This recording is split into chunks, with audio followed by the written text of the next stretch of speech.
दोस्तों, पिछले जमाने में मिस्र में एक बादशाह था। उसकी आदत थी कि वह लिबास तब्दील करके शहर का गश्त करता ताकि रियाया के बुरे भले हालात से वाकिफ रहे।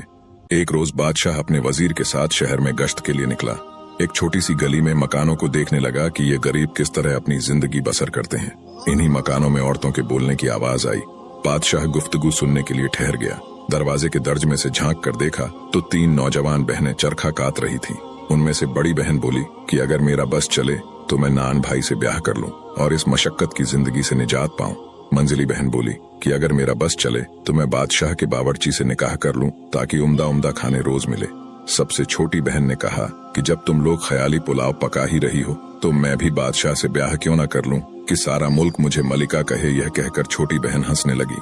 बादशाह ने वजीर से कहा कि इस घर को पहचान लो, सुबह इन तीनों औरतों को दरबार में हाजिर करना। उसके बाद बादशाह गश्त करके आराम करने चला गया। दूसरे रोज वह